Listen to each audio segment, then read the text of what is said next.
Hey everybody, hopefully we are now live. Last time I did this I didn't press the green button properly, so I am, hopefully we're all fine and everything's great. A very warm welcome to the Society of Authors Afternoon Tea. We are very excited this afternoon to welcome Cecelia Ahern. Hi Cecelia, wave over there. She's just on the, my name's Vanessa Fox-O'Loughlin. I'm on the board of the Society of Authors, but I'm a crime writer under the name Sam Blake. So we were just talking about the latest book, what Cecelia should be calling me. So if we get mixed up, you'll know why. I have a dual identity. You might be wondering why I am chatting to her today. I'm in fact the Irish leg, I suppose, of the board, and I'm based in Dublin, despite the accent. And Cecelia obviously is an Irish writer, so we are delighted to welcome her. And today particularly because there's a national initiative today called Ireland Reads. And the whole country is reading. Everybody, the libraries are behind it, authors are behind it, absolutely everybody. So the first question for you, Cecelia, is what are you reading at the moment? I'm reading Tana French, the new Tana French novel, which is The Searcher. Oh, excellent. Yeah, I love her. I'm loving it. Oh, I love her. Every single one of her books I've read. She's one of those authors I get excited about, you know. And yeah, I'm really enjoying it. Now I'm reading like a snail. In these times, I'm finding it hard to read. So I'm kind of a couple of pages at a time, but I really, really enjoy it. That's excellent. To everyone, she's so good. She really is. No, she's brilliant, isn't she? It's crime, but it's not. I always think she has a kind of supernatural element to it that ends up not really being supernatural, but there's some kind of chilling thing that runs through each novel. Yeah, definitely. And she's quite literary, isn't she? She's a really good writer. So it's just. Oh, she's frozen there. Hopefully you'll come back to us now in a second. We've people joining us from all over the place, Limerick and London and all sorts of different places. Right, yeah. Oh, there we are. Now you're coming back. You're coming a bit in and out. Oh, there you are. You're back with us now. Bit in and out. So the afternoon tea sessions that we're running with the Society of Authors are all free, and we are really keen for people to donate to the Contingency Fund, which is something that's running, which is a fund that was set up right at the start of lockdown to help authors who are in distress. So we want, if people want to donate to that, please do if they can. Just to give you a bit of background, I think you've got so many fans on here, we don't need to really give you a major intro here, Cecelia, but just to say to anybody who doesn't know who you are, in the unlikely event, you have written a whole raft of books, 16 and the 2 YAs, did I count last night? Yeah, right? Yeah, pretty impressive. But every time I meet you, it's like you look 10 years younger. So I think we'll talk about skincare next time. But you've been translated into 35 languages. You've sold 25 million copies of your books, films, TV series, the whole lot. You are literally a global superstar, so it's fantastic. But I want to take you right back to the beginning, take you back to P.S. I Love You, and how you started writing and how you came across that idea. So tell us a little bit about that to start with. Okay, it's kind of an unusual beginning, I suppose. But I first started writing that novel when I was 21 years old. I had just completed a degree in journalism and media communications. So I was always knew I loved writing, always knew I wanted to do something creative. And I studied that course. We did film production, TV production, and that's where I thought I was headed. So I started a master's in film production and got the idea for P.S. I Love You. And just like any other idea I've had, I just started writing for myself. No intentions to publish. Would not have had a clue how to do that. But the book really took over my life. I wrote it all night from 10 till 6 in the morning. Slept half the day. I was writing longhand. Then I'd get up. I would transcribe what I'd handwritten the night before. Then I'd start again. And within 3 months, I'd written this novel. Sorry, I'm talking too long, but basically... No, you're not. It's perfect. It's fascinating. My mom was the only person who knew what I was doing because we were the only two people living together. And we're not the only two people living together. We were living together.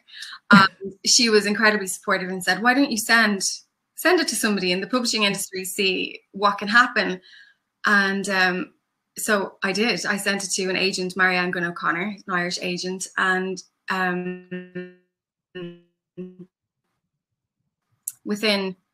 very quickly, I had got my first book deal with Harpercollins.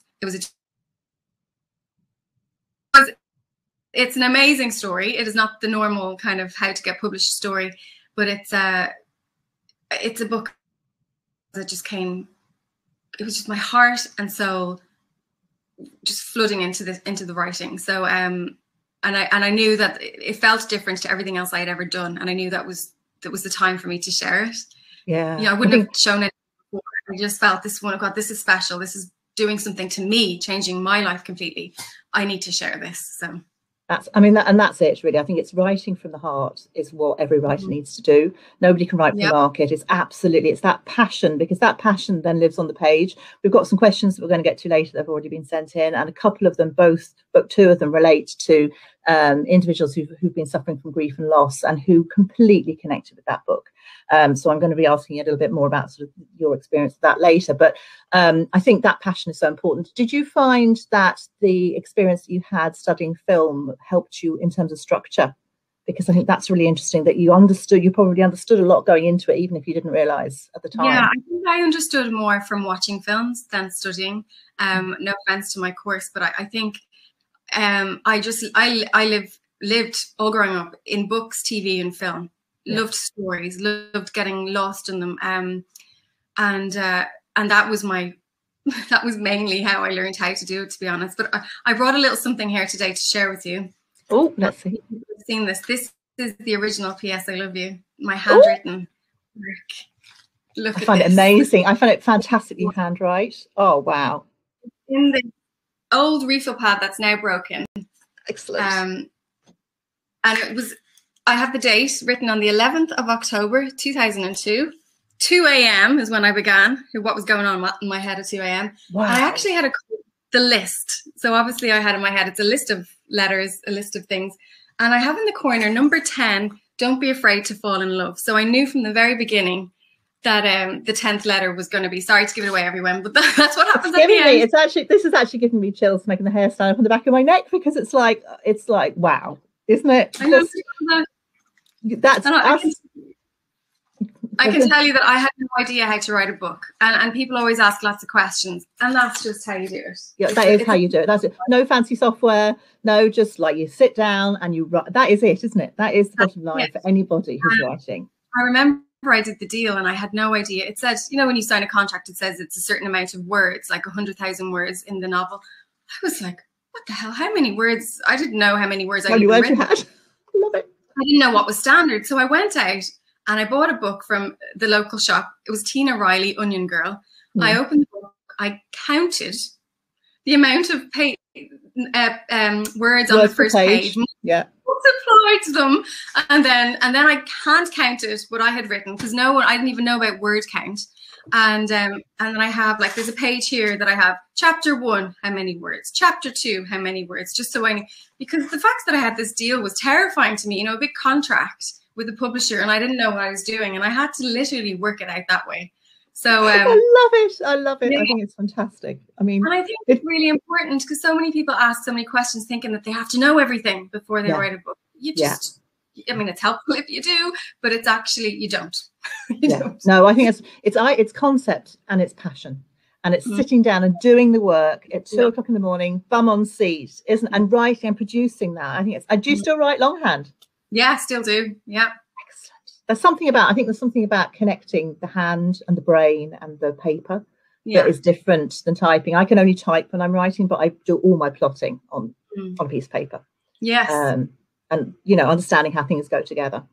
But I also structure sentences a whole lot better when I'm writing than when I'm speaking. When I talk, I can, I can't remember a word, or what's that thing, or I can't remember. I'm very fumbly and forgetful. But when I put a pen to paper, suddenly the sentence comes out the way I would never speak.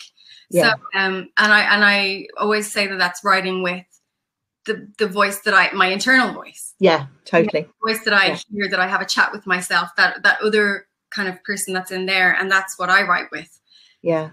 It's a subconscious. I think that's where the magic happens, in the subconscious mind, and that's you connecting with your author voice, which is the one that hits the page. Yeah, that's fantastic. It's so exciting. You can really feel the frisson coming off the paper, because I mean, literally, you are the queen of the high concept, I have to say. Because honestly, this is guys. Look at this. It's Freckles. Okay, Freckles is coming out. This is the proof. I'm very privileged. Coming out in September, and it's Cecilia's next book. And look at this, sprayed edges on a proof. And gold sparkly bits too, I'll tell you. absolutely. I don't know if how many people are in publishing here, but spray editors are a very big thing. Oh, and it's gorgeous. And this is another high concept novel, because this, I laughed my socks off when I was reading the blurb for it, because I was saying to you earlier when we were chatting, this Jim Rohn quote about you being the sum of the 5 people who are in your immediate circle, and that they're having a massive impact on you. And because I run businesses as well as write, and I'm quoting this to people left, right and centre, but I never thought about putting it in a book. And I saw this, I thought, she's got the quote, that's so clever. So just tell us a little bit about Freckles and that quote and how that fits into Allegra Bird's life. Yeah, I heard this quote about 5 years ago, or maybe more, and I wasn't familiar with it like you. I had never heard of it before, and my brother-in-law said it to me one day on holidays. I said something, or my mom said something. Says, "Was that you or your mom? Because you're turning into each other." And he goes, "You are the average of the 5 people you spend the most time with." And I was like, when I heard this, and I went, "Oh yeah, light bulb." I left that day. It was the 4th of July. I went back. We were on holiday. So I sat by the pool and I went on my phone and just put in the notes, bang, bang, bang, bang, bang. This is who she is. So it's about Freckles is the main character. Called Allegra Bird is her real name, but she's nicknamed Freckles. She's a parking warden. She's so she believes in rules, and she's quite rigid in her work life. And she hears this expression from someone she gives a parking ticket to. He means it as an insult, Yeah. Because he doesn't think very highly of her. If you are the average of the 5 people who spend the most time with, this is what you are, Yeah. So he takes it as an insult, and she starts to look at the 5 people that she spends the most time with, and decides is she happy with them or not, Yeah. And really the story is about how she realizes she can curate the person she wants to be by choosing who she surrounds herself by. So it's about her kind of reaching out to certain people, how she makes those decisions, and really about so much more. But that the main concept of it. Yeah, I think it's absolute genius. I really do. I mean, I love the way that you take a concept like that, and it's the same with P.S. I Love You. Same with the other books, that you just take something and you make it into fiction. But the big thing that you do, I think better than an awful lot of people, which is clearly why you sell so many books, is create fantastic characters. Because Allegra Bird literally jumps off the page. We spent the whole of the first chapter, we're literally talking about the freckles, aren't we, and her school background but she is alive. She's jumping off the page at you as a character. Do you do a lot of research into character before you start writing? Yes. I mean, I come up with the premise first, as that's very obvious, but then I try to figure out what kind of person would find themselves in this position, what's best for the story. But also, I can't start writing until I hear their voice. Like, I need to know, what's their tone? Are they sarcastic? Are they cynical? Are they hopeful? Are they joy? I can't write that first sentence till I know what they sound like. And one night I stepped on a snail, which I hate doing it. I know. I read that bit. Yes. But it was at that same time of trying to build a book in my head, and I just went, oh, and all of a sudden I heard Allegra's voice, and again the notes on my phone, and I felt the tone. I just felt the mood, everything, and there she was. So it's weird how she developed, and she's very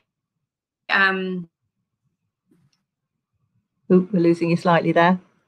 Have we gone? Hopefully you'll come back in again in a second. I can hear you slightly in the background. Yeah, I suppose Sam. Yeah, there you are. I'm here. Oh, you're back. There we go. We had a little bit of a glitch. Talking. Could people hear? But don't worry, you keep talking. We did miss a bit there. We missed a bit after the snail and just before now. Sorry, we had a bit of a glitch. Okay. So I think that was it. Anyway, she came alive. She came alive. She did. That's the important thing.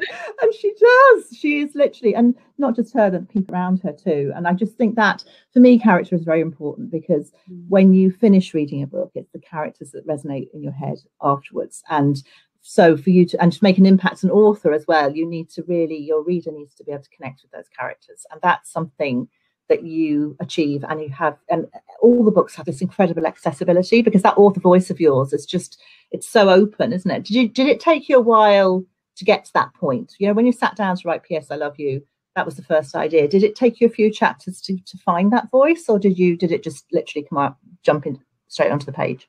For P.S. I Love You, I'm going back again. Yeah, we're going backwards and forwards.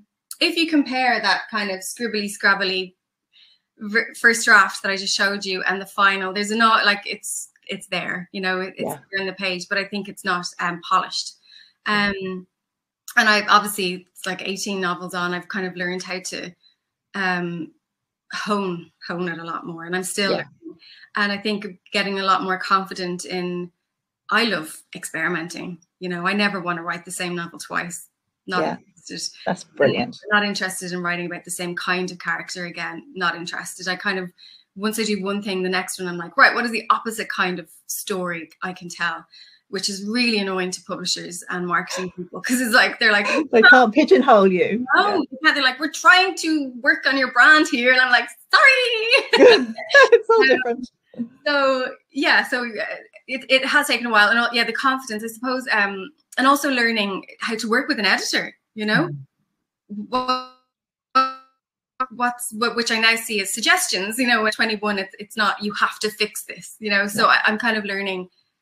I've learned all that. There's a lot to learn. You do, and I don't think you ever stop learning as a novelist, do you? You're always you're gaining more, and I love the fact that you're doing different books and you're being experimental. And you had a book of short stories too, didn't you? I run a website called writing.ie, and we sponsor the short story of the year, for which you were shortlisted for. And that's like, well, that's a whole different thing, because there's a real challenge. Whatever about writing long fiction, which is hard enough, writing short fiction actually is a whole different kettle of fish, isn't it? Did you enjoy writing those short stories? They were cool. I loved it, but I don't think about it. I mean, I think that's the thing when people say, what's the difference? You don't sit down and you go, right, well, this is a different thing, and I need to, you just follow the story, you know, and you follow the character, you follow the idea, and I'm not even thinking, it's only afterwards when people go, well, short stories are very different to novels. What did you do? I think, I kind of did the same thing, but I just wrote the story.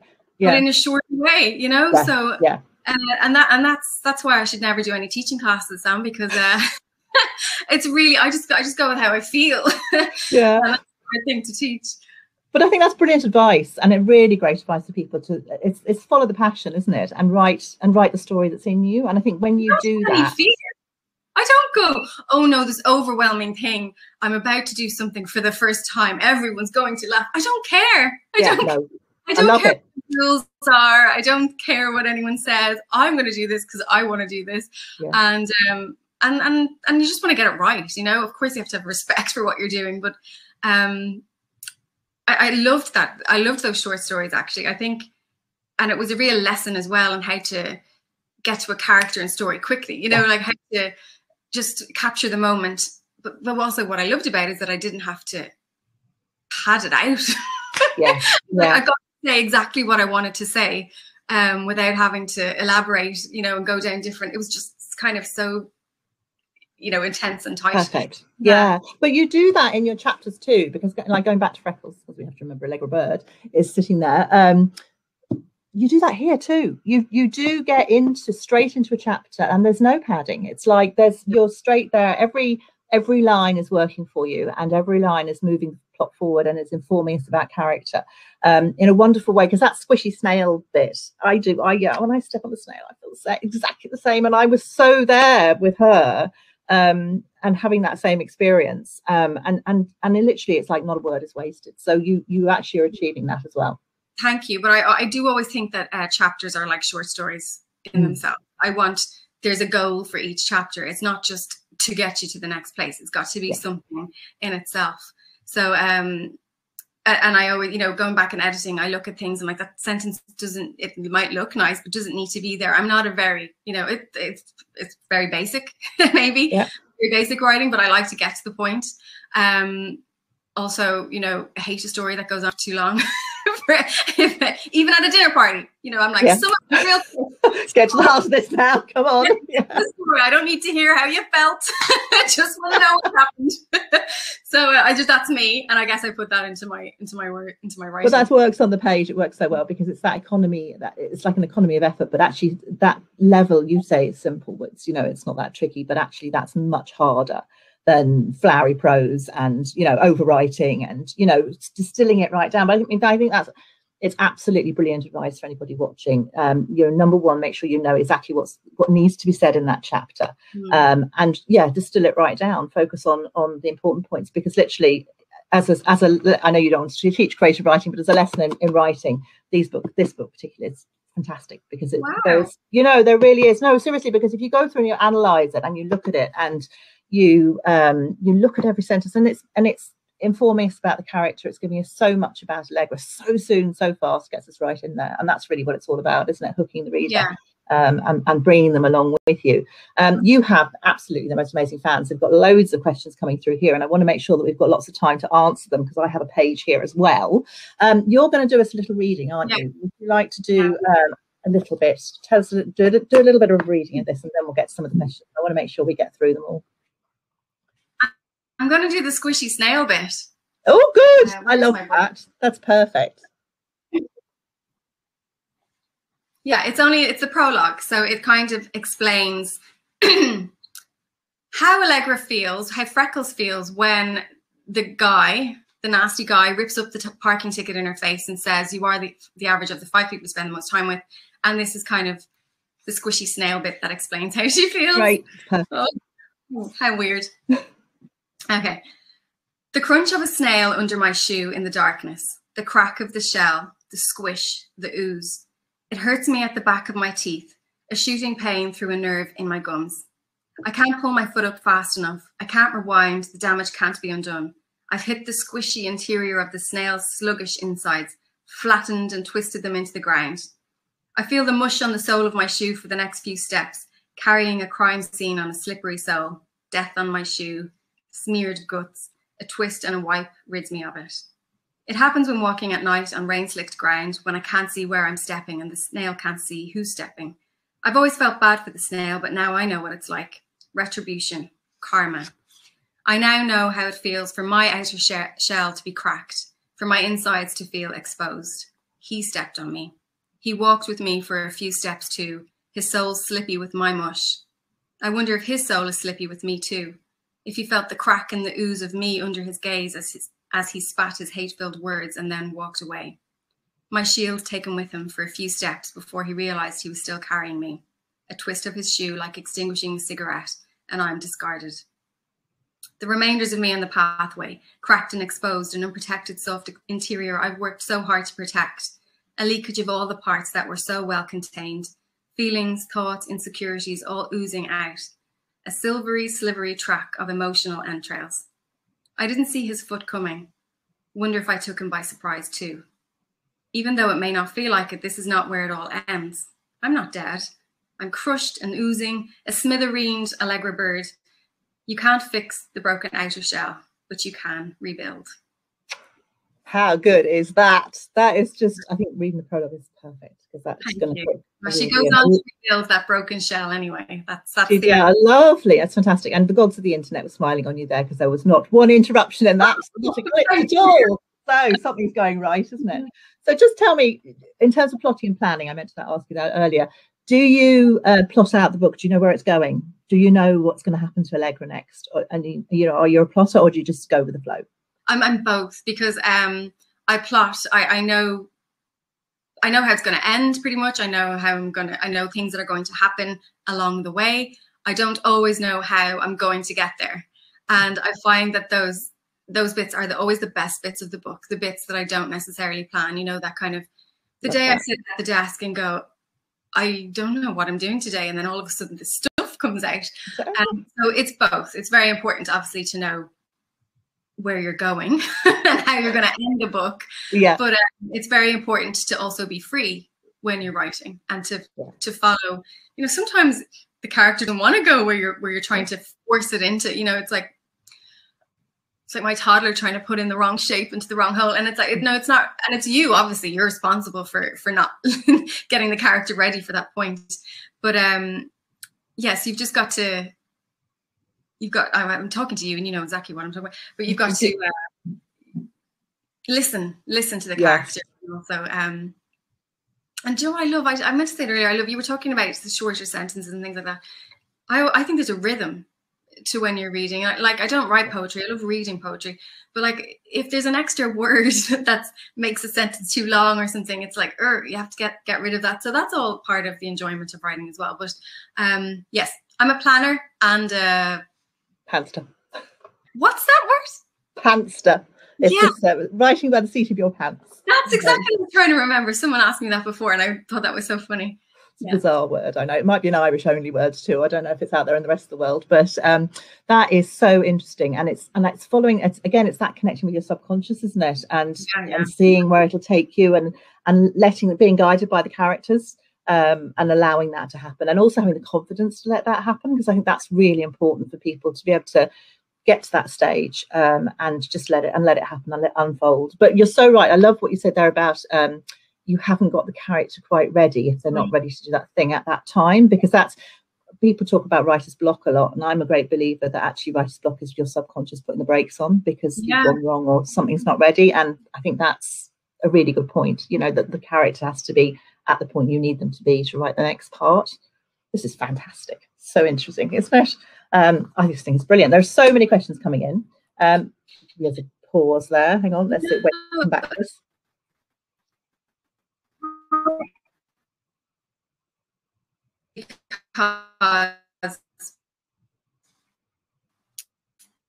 Ooh, I'm just pausing here. There we go. Come back in. I don't know.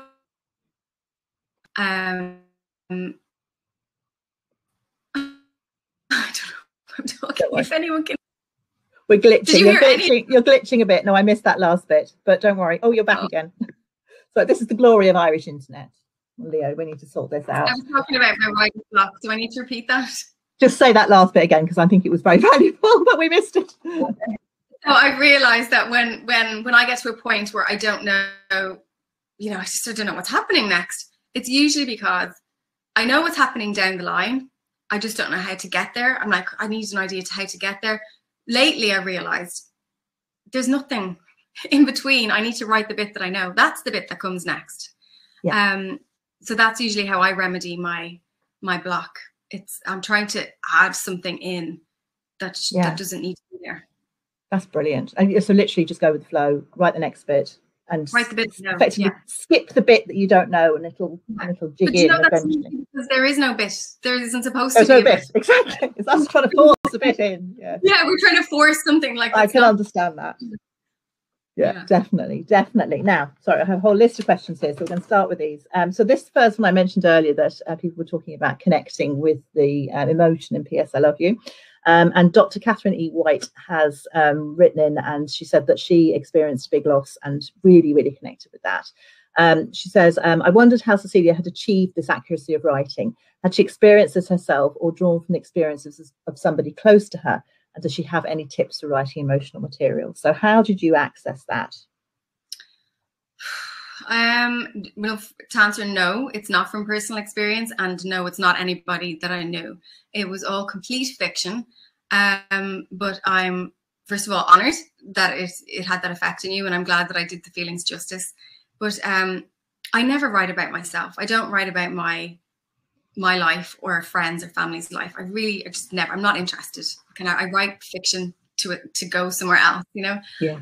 And but writing, but what I do, I suppose, write about is, we all know what it's like to feel. We all feel sadness. We can all feel lost. So I can put my experiences of my emotions into the stories, and when I'm writing, I really feel what I'm writing. I think I'm not an actress, but I can imagine that's what it's like, putting yourself in the character's position and imagining what it would be like. And when I do that, I suppose I'm an empathetic person. I think that's normal. Many people aren't. And I can imagine what it's like to feel. If someone's telling me a story about their life, something sad that happened, I feel sad when they're telling me. So, so I do that when I'm writing. I just imagine and feel it. But go into that world. Yeah, and honestly, I'm sitting at my desk crying my eyes out, because it's like I'm living through it, and it's probably a bit too much, but that's how I do it. I think if I don't feel it, then how is the reader going to feel it? Then it's just work. Yeah, no, brilliant. I mean, that's it. That's proper writer stuff. That is really, absolutely. It's just coming from your head. It's fantastic. We've got a question here. If you could have, this is a good question for afternoon tea, as this is a Society of Authors afternoon tea this afternoon. If you could have afternoon tea with one of your characters, who would it be? That's a question from Sarah Knott. And why? As like you've 18, but there's a lot of characters there. God, of all of them. Yeah, and Roar had 30 women. Yes, exactly. I have to say, you know, when you guys so kindly I was nominated in that category. The biggest joy of all was being at the book awards and hearing them call out your name. The title. It was The Woman Who Fell Through the Floor and Met Other Women Down There Too. It was the longest. They had brilliant titles, that whole collection. They were all... I was in this room with all these kind of serious literary authors, and then it was like The Woman Who Fell Through the Floor and Met Other Women Down There Too by Cecelia Ahern. I just had such a giggle. Anyway, perfect. Even ask, what did you ask me there? Sorry, who would you have afternoon tea with? Who would I have to? I have to say Freckles, don't I? I mean, yeah, I would. I'd be there with Freckles too. I have to say, she's freshest in your mind now at the moment. Yeah, she's fresh in my mind, but I've just finished my next novel. But she's also cool. Like, she'd be great fun when you go out. Like, she's a bit wild. She is. She's great. Yeah, no, definitely. Wilder before the edit, but I got rid of a bit of that. The secrets are all coming out now. So, oh goodness me. And then there's another part of that question. Do you get inspiration from the people you see and meet? And do you ever base characters on people that you know? No, I don't base them on people I know. I'm absolutely allergic to that, and I hate. Quite dangerous too, I have to say. For anybody out there writing. And I find it really annoying when anyone I know says to me, "Oh, that bit was that." Oh, I know. Everybody recognises themselves, don't they? Where do they come from? Always themselves, and always me is when people think, "Is that you?" And I'm like, "No, it's not me." So obviously, I think as a writer, I observe a lot, and I get my inspiration from observation, imagination, and then experience, and I put those three things together. And I never have met a person where I've gone, I'm putting them in my book, but obviously I'm absorbing life around me, and, you know, maybe taking parts of people or a phrase that I hear, and it's all subconscious. You know, I don't sit in a cafe with a book going, listening to people. I'm that kind of person, but I do observe, and I listen when people talk. And there is kind of my new pet hate now, is really there's so many people that don't listen. That just love talking, and then when you go to speak, they interrupt, and so I think it's really, really important to listen to people. And if you're one of those people that listen, then you learn a whole load. There's so much that you learn about people just by looking at them and listening to what they're saying that other people miss. So all of that is very important. That's gold advice. Very boring person because I go out and I don't say much, but it makes my mind very interesting. Absolutely, and then it comes out the page, and that's what we're all after. So I think that's so true. Listening to people is just so important, and hearing what they say, and also hearing what they don't say. That's it. It's the way their face changes when they say something. You know, the way they look when they say something, and that's all really important because it's like, oh well. You know, there's something there when they said that. You know, you read into things. So many people miss things. Yeah, I think they're missing out so much. Absolutely, yeah. No, I think that's fantastic. And gold dust advice for anybody watching: listen. And I've now, of course, I've forgotten what inspiration, observation, imagination, and experience. Those three absolute buzzwords. Yeah. Absolutely awesome stuff there, definitely. Harriet Smith says one of her favorite books that you've written is If You Could See Me Now. What's the inspiration behind the book? And she also says that she's visually impaired and reads your books in Braille. Oh, wow. So she's hoping that Freckles will be out in Braille soon. Oh wow! Well, I guess I hope it will be. I think they all have been. That's incredible, isn't it? Sorry. So yeah, the book is If You Could See Me Now. So can you remember what the inspiration was behind that?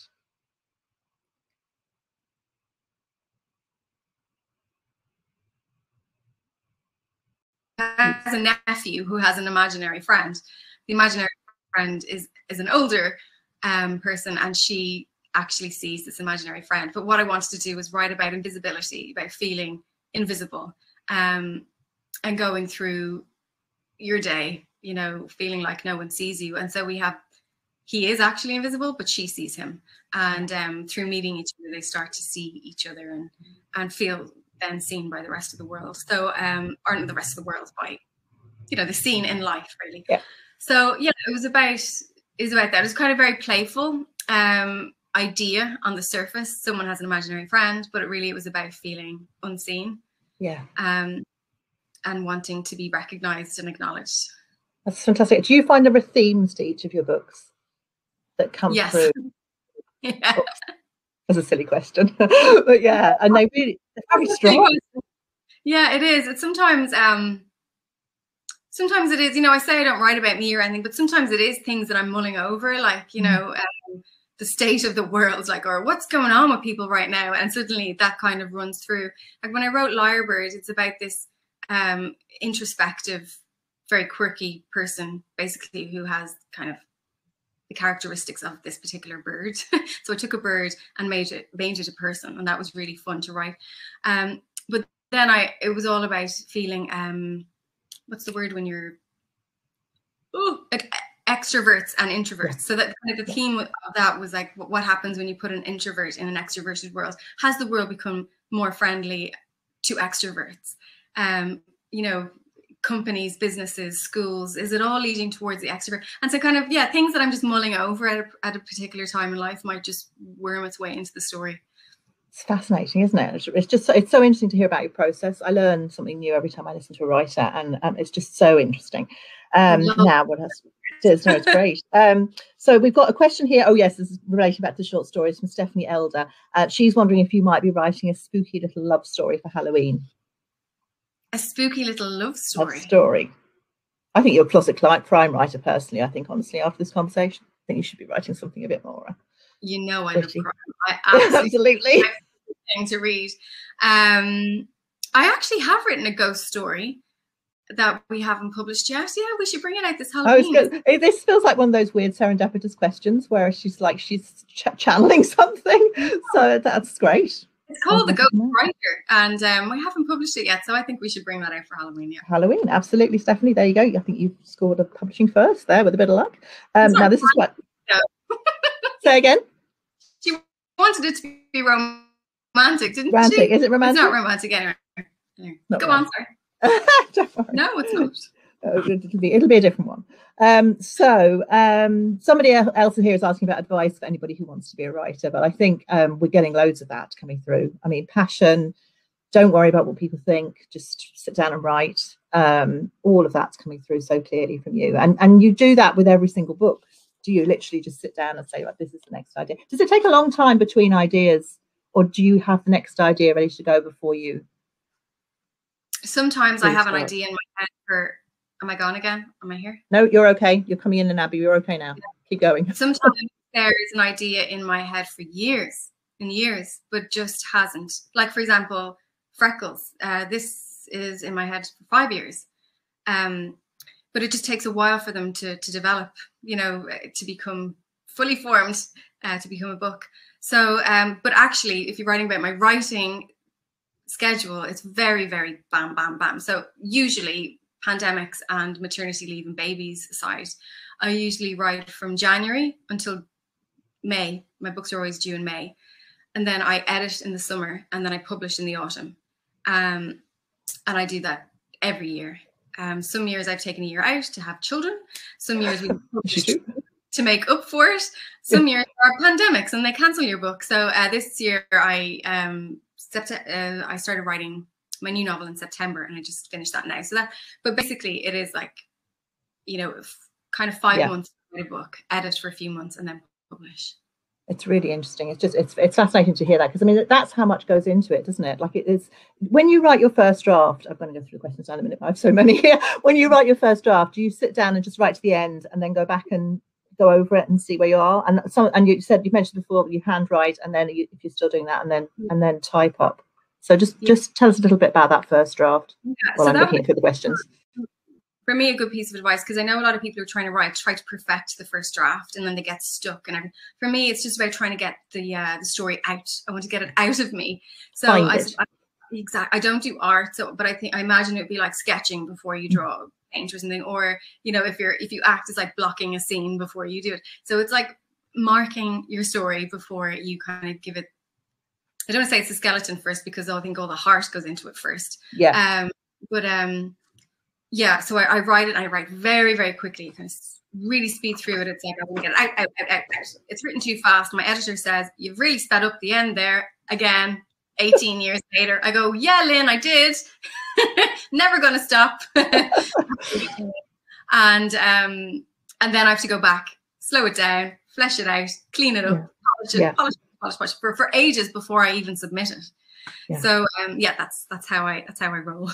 That's perfect. And actually that leads in perfectly to a question here from Emma Sterling, who's saying, how many revisions do you do before you're happy with the final product? So how many after that? It's just, are you polishing the same thing over again? Do you print it off and read it and then? No, but you know what it's like, so you're going along and then you fix one thing and then you have to go back and like fix it. So it's not like I can say how many times I go over it. You're just going back and forth. But then I send it off when I'm happy with it. When I am happy with every word and I feel this is as perfect as I can get it. Now I know it's, you know, I never send it off thinking someone else is going to help me do this. Do you know what I mean? I send it off when I think it's at the best stage you could possibly be. And then with the editor, my editor's Lynn Drew, we would work. I probably do, you know, one big thing, one little thing. Yeah, probably like 3 more drafts. Yeah, it's fascinating. Yeah, no, it's good. That's perfect. It's great. It's a really good answer. And it's really interesting for me to find out how different people write and different people work, and whether they do like a beginning to end rewrite, or, you know, I think getting that first bit down the paper and finding the story is crucial. And just plowing through. And that's, you know, it sounds like what you're doing and the way you're finding it. And it's exciting. I met Jeffrey Archer at the Book Awards. Do you remember he was there? Yeah, I do remember he was there, yes. And he was telling me how to write a book. And he told me that what he does, which is bizarre, he writes 14 drafts. So he writes the book, throws it away, writes it again, throws it away. He keeps starting over and over again, like gets rid of the material until it's what he's left on the 14th. I mean, don't do that. That sounds like time for that. Torture. Isn't it? It's fascinating because everybody's process is so different. But the amazing thing is the process is so different, but we all end up with the same product. We end up with 100,000 words of a thing published at the end that people are going to read. So it's absolutely fascinating. Now somebody's asking here, do publishers tell you what they want you to write next, or is it your own decision? You actually answered that earlier, and I think you send them all into apoplexy, do you, every time you come up with a new draft? What did you say? Sorry, it's saying, do publishers tell you what they want you to write next, or is it your own decision? So I'm saying your own decision. Yeah, definitely. We mentioned that earlier. We planned to book a question about planning, so I'm just rolling through the questions to see if we've got them all here. Actually, been a bit of a publishers might hate me. I've spoken to some authors who have been told, you know, what to do by their publishers, and I'm always like, don't do it. Why would you do it? Yeah. Unless the publisher is trying to be helpful, of course. But I just think you really have to do your own thing. Yeah. No, I think because the thing is, unless your heart's in the book, unless the passion's there, you can't write, can you? So and that's something that's coming really clear. We were just running out of time now, but that's clearly coming across is the passion, and that's what's there, and that's coming through in every single book. And it's why it's so wonderful to talk to you for this afternoon tea. It's been an absolute pleasure. Global superstar Cecelia Ahern. I'm thrilled to be able to talk to you. It's particularly on today, which is Island Reads. Yes. Quick reminder to everybody. It's a great initiative. You should all be doing it in the UK too. So just a quick reminder to everybody, the Society of Authors afternoon sessions are free, but if you can donate to the Authors Contingency Fund, our emergency fund, that is amazing. It's money. It's a £1 million fund that the Society of Authors set up at the start of lockdown, March last year, and particularly for authors who've had to cancel all their, particularly the kids authors have been really badly affected, cancelling all their events, where they would make a lot of money through events and schools visits and all that type of thing. A lot of people have been very badly hit. So if you could donate to that, it would be amazing. Our next afternoon tea is with Alan Titchmarsh. That's exciting, isn't it? In conversation with Margaret Skay. And to book, you just need to go to the Society of Authors website. It's just societyofauthours.org/events. And all these recordings are on the YouTube channel, so you can watch them back. There have been some amazing people, I think Margaret Atwood and all sorts of people. If you want to continue the conversation on Twitter, because everybody's been chatting with each other here as well, which has been really lovely, go to the SOA at home hashtag, and you can join in, and I'll be dropping in there too as well. Everybody's comments. Oh, they've just come up on your system, have they? Now, don't worry, you would have been distracted. There's been brilliant. There's a lot of OMGs coming through. I'm seeing here lots and lots of love for you. I'll see if Sophia, and we're saying Sophia, sorry, a friend called Sophia, can capture the comments for you to see afterwards. Oh, okay. So, but thank you. I'm going to get in trouble now because we've run over time. Thank you so much for joining us, and it's lovely to see you. And thank you so much for joining everybody from all over the world. People from America, from Portugal, from Brazil, from everywhere joining in. So, thank you so much indeed. Have a lovely day. Have a lovely afternoon. Take care. This is Sam.